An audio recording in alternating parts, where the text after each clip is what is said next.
അല്ല, നല്ല ഉറക്കത്തില്ല, നല്ല ഉറക്കം. ഇപ്പം സ്ലീപ്പിംഗ് സൈക്കിളാണ് ശരിക്കും നോർമലായി വന്നുകൊണ്ടിരിക്കുന്നത്. നന്നായിട്ട് സ്മൂത്തായിട്ട് ശ്വാസം എടുത്ത് വിടുന്നുണ്ട്.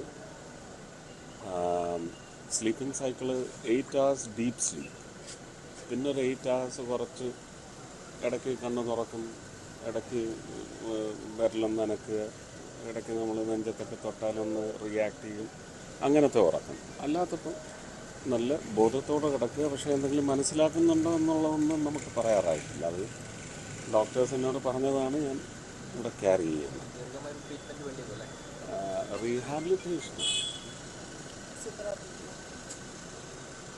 റീഹാബിലിറ്റേഷൻ ഓഫ് ദ ബ്രെയിൻ എല്ലാം ഇനി മെഡിക്കൽ ആയിട്ടുള്ളതിനേക്കാൾ കൂടുതൽ ഒരുപാട്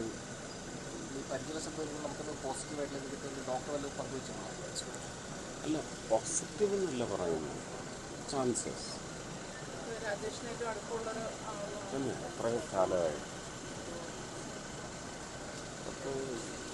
എനിക്ക് തോന്നുന്നു 22 വർഷമായിട്ടുള്ള 2003 ഞാൻ സിനിമയിൽ നിന്നൊക്കെ വിട്ട് നിൽക്കുന്ന സമയം മുതൽ. അന്ന് പയ്യനാണ്, അന്ന് സ്റ്റുഡൻ്റ് ആണെന്ന് തോന്നുന്നല്ലേ പ്രതാപ്? 2003 student MCA.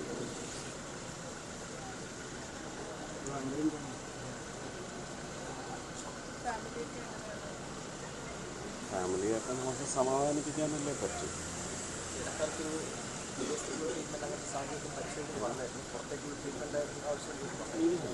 അതിൻ്റെ ആവശ്യം വരുന്നില്ല. അപ്പം തന്നെയല്ല, ഈ റീഹാബിലിറ്റേഷൻ എക്സ്പെർട്ട് സെൻറ്റേഴ്സ് അങ്ങോട്ട് കൊണ്ടുപോകുന്നതിനെക്കുറിച്ച് ഹോസ്പിറ്റലായിട്ട് ഒരാഴ്ചയായിട്ട് ആലോചിച്ചുകൊണ്ടിരിക്കും. അങ്ങനെ കൊണ്ടുപോകാൻ പറ്റുന്ന, ട്രാൻസ്പോർട്ട് ചെയ്യാൻ പറ്റുന്ന ഒരു സമയം ഉണ്ടായിരുന്നു. ഇടയ്ക്ക് 2 ദിവസം കുറച്ച് ഇൻഫെക്ഷൻ വരാൻ പാടില്ല. അപ്പോൾ ആ ഇൻഫെക്ഷൻ ഇപ്പോൾ ക്ലിയർ ആയിട്ടുണ്ട്. ഒരു 5 ദിവസം സ്റ്റേബിളായിട്ട് ഇൻഫെക്ഷൻ ഫ്രീ ആയിട്ട് നമുക്ക് കിട്ടണം. കിട്ടിയാൽ നമുക്ക് ട്രാവൽ ചെയ്യാം. 2 ദിവസം എടുക്കണം ട്രാവൽ ചെയ്യാൻ. തീരുമാനിച്ചിട്ടില്ല. വെല്ലൂർ ആണിപ്പം നമ്മൾ കാണുന്ന ഇന്ന് സൗത്തിൽ നമുക്ക് കിട്ടുന്ന ഏറ്റവും നല്ല കേന്ദ്രമാണ്. അവിടെ എല്ലാം അറേഞ്ച് ചെയ്ത് വെച്ചിട്ടുണ്ട്. അതൊരു 5 ദിവസം മുമ്പ് തന്നെ അതെല്ലാം ചെയ്തു വെച്ച് കഴിഞ്ഞു. ഫാമിലിയും ഇവിടുത്തെ ഹോസ്പിറ്റലും പറയുന്ന അനുസരിച്ച് നമുക്ക് നീങ്ങാൻ പറ്റും. നമുക്ക് റിസ്ക് എടുക്കണം. ചെയ്താൽ തീർച്ചയായിട്ടും അമ്പിളിച്ചേട്ടനെ അവിടെയാണ് കൊണ്ടുപോയിരുന്നത്. അത് അന്നും ഞാൻ തന്നെയാണ് അതിന് നന്നത്. വെല്ലൂർ ആണ് അമ്പിളിച്ചേട്ടനെ നമുക്ക് ഈ പരുവത്തിൽ തന്നത്. പക്ഷേ അമ്പിളിച്ചേട്ടൻ്റെ അത്രയും ഇൻട്രിക്കസീസ് ഇല്ല, മറ്റ് സ്ട്രക്ചറൽ ഡാമേജസ് ഇല്ല. കൈകാലൊക്കെ നമുക്ക് തിരിച്ചു കിട്ടും. ബ്രെയിൻ റീഹാബിലിറ്റേഷൻ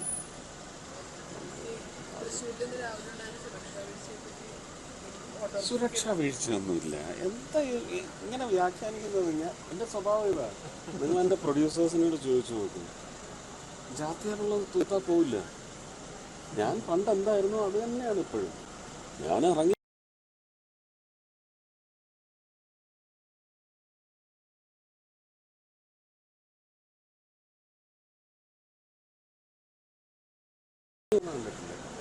ഇവിടെ കലിഞ്ചിൻ്റെ പുറത്ത് പോയിരുന്ന കേന്ദ്രമന്ത്രിയാണ് അല്ലേ?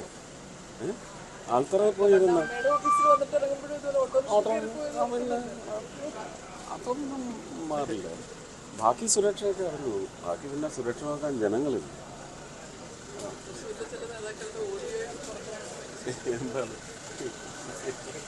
അവരൊക്കെ എന്തും പറയാം. അവർക്ക് അതുകൊണ്ട് ജീവിക്കാൻ പറ്റും. എനിക്ക് എൻ്റെ പ്രവർത്തനം കൊണ്ടാണ് എനിക്ക് ജീവിക്കാൻ പറ്റുന്നത്. അവർക്കിങ്ങനെ കിണ്ടിയും നുള്ളുകയും കുത്തുകയും കീറുകയും ഒക്കെ ജീവിക്കാൻ പറ്റും. അവരങ്ങനെ തുടരും. അവരതിലാണ് ജനിച്ചു വീണത്. അതവർ തുടരട്ടെ. ഞാൻ പടരും.